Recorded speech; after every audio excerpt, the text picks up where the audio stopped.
All right, you guys, part three. Sorry that I had to chop these videos up into three segments, but in order for it to download faster, this is what I had to do. For some reason, I do have a video maker or um, I use a video program, but for some reason it wasn't working this morning, so I had to chop my videos up and just load them on a with YouTube access. So part three, I wanted to just touch bases and give you more details of how the targeting works, of how it's organized and why it's called organized stalking. The reason why it's called organized stalking is because they do involve some family members or friends that you are close with to help them conduct surveillance against you or to help conduct crime against you. Like I stated with gaslighting, if you have a relative or family member that lives with you, they can gaslight you easily because they have access to your home that you are aware of. But they will move things around, and there's actually a movie called Gaslighting. You guys should watch that movie. It's going to display in very much detail of what is gaslighting. It's an older movie, but you can find it on YouTube as well. I believe it's called Gaslighting. I will look it up and drop it in the description box. But that gaslighting is when they move stuff that you know you put it in a certain place and they remove it so you can think you're crazy. Okay. Now, how they conduct it is when you leave your home from some reason has to be surveillance where it's wired or have cameras somewhere because they know every time you leave your home and your neighbor will come out every time you come out your home, and when you come back to your home, that same neighbor or a neighbor will follow you and come back to their home at the same time. Why is it organized? Because this is a neighbor that lives in your on your block.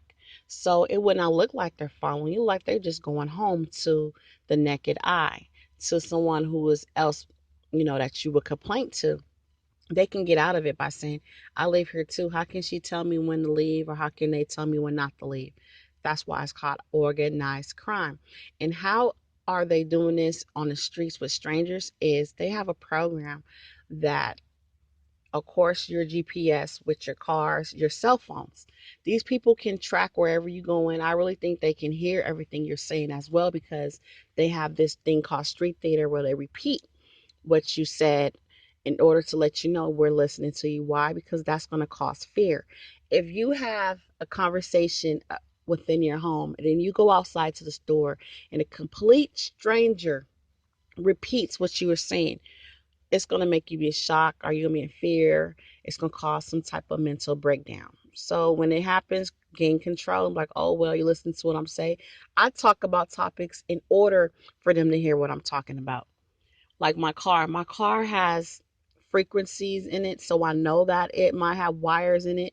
When I say wires, not the wires that plug up, I mean like wire, like where they're listening in is bugged.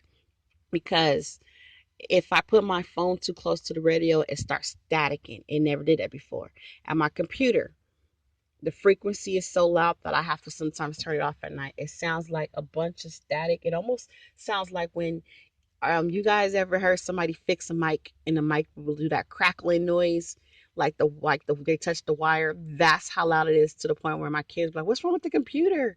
I'm like, I don't tell them too much. I just like, oh, I don't know, just turn it off.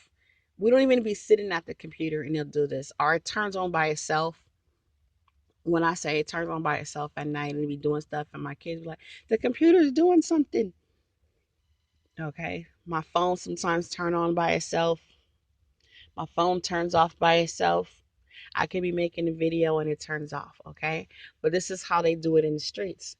They participate in these programs by having these tracking apps, and they text each other and they talk to each other with these earbuds. A lot of stalkers that I know follow me wear white earbuds for some reason. I don't know if white is indication, let them know that they're together. Is white earbuds, and they text. They text as you pull up to the store, they text as you go.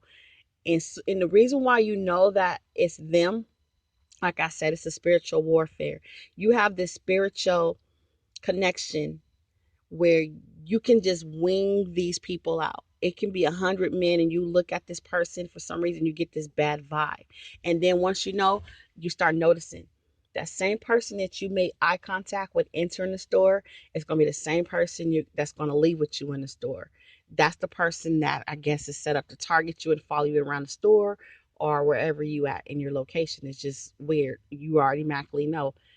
Um, and then furthermore, it's like they will text, like I said, when you leaving, text when you come home. So that's how they keep up where you at. That's how they have time to go into your home when you're not there, because they have somebody saying she's there, she's coming, she's checking out, she's on her way.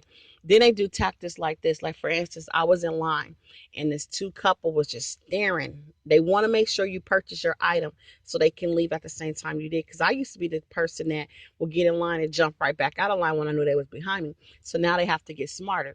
So they try to wait until they start ringing up my stuff and someone will cough, a cough, indicated they already started ringing up. Jump in line now, jump behind her. And that's how they do it, you guys. Pay attention to the coughing. Pay attention to the people that touch their nose. A nose is a signal that's the target. Pay attention to the person that rubs their hair when you coming. That means she's coming. They rub their hair. Then all of a sudden you'll see somebody want to leave at the same time you leave. I can't make this stuff up. I wish I was making this stuff up, because if it wasn't happening to me and somebody came to me with all this detail, I'd be like, you play too much. You need help. So I understand those of you that discredit what I'm saying.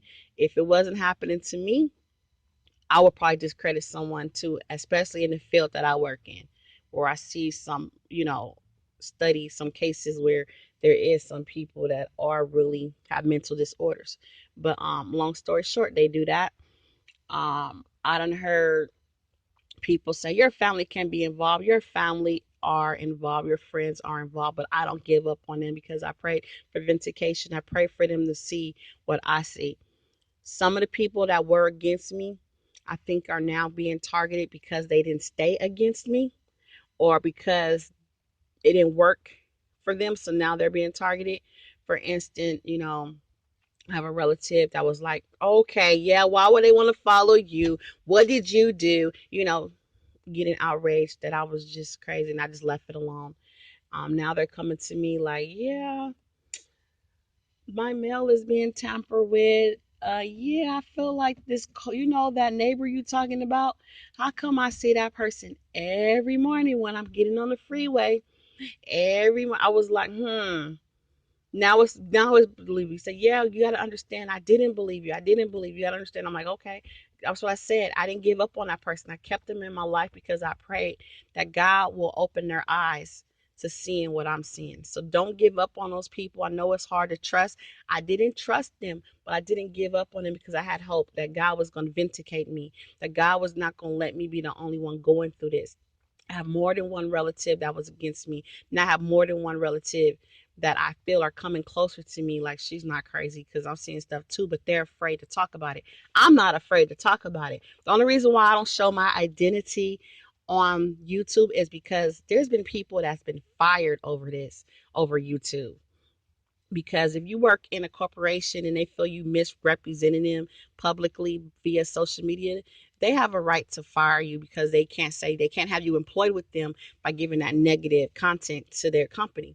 So I refuse to be put in that category.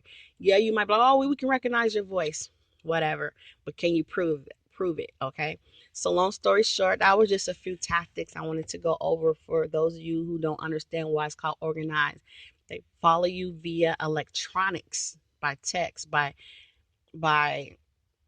GPS signal, by phone towers. I get a lot of phone calls too. I guess it's to see where my location is, because cell phone towers being a signal of where you at in your location, so they can tell if I'm home or they can tell what area I'm at. I pretty much do the same thing on a daily basis, so they can say, oh, she's at work, oh, she's at the store, because I don't go out of order. Sometimes I do on purpose, but once again, that was just it. Keeping it short. Sorry that it took 3 videos to do this, but those of you that listen to all 3 videos, appreciate you. Have a good day.